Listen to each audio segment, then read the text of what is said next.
Back again for part 2 in the area of occupiers liability for Law 1204. So we're just starting in now on slide 1617 when we break away from what the common law defined occupiers liability to be to move into the area of statute law.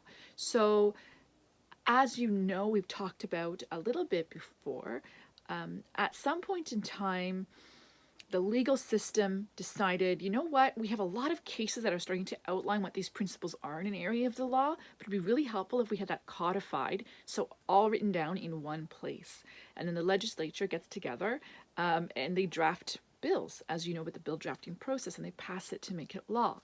So that's what happened in the area of occupiers liability.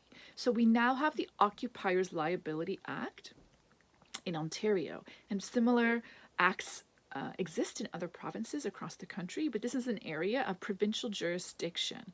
So the Occupiers Liability Act defines an occupier as a person who is in physical possession of the premises and a person who has responsibility for and control over the condition of the premises or the activities carried out thereon, or control over persons allowed to enter the premises. Okay, so if you're wondering again, if you're out working and you're faced with a scenario from a client about a possible slip and fall or injury on a property, you might now start to consider if you're going to sue that party under occupiers liability.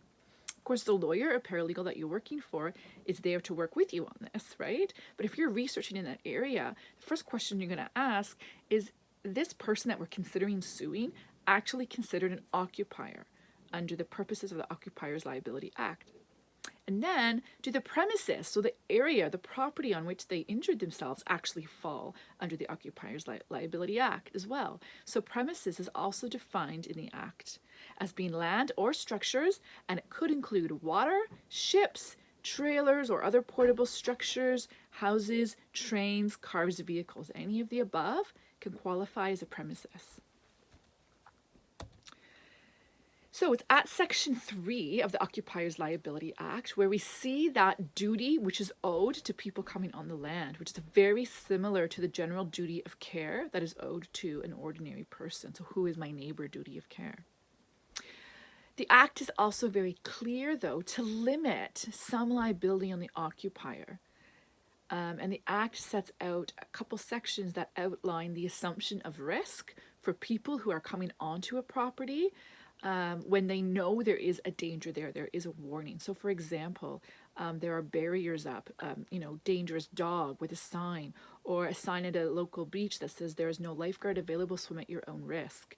If you're entering into an activity for which there is a sign or warning that suggests there could be some risk and you're choosing to do so anyway, then the liability of that occupier is going to be limited if you've injured yourself, okay?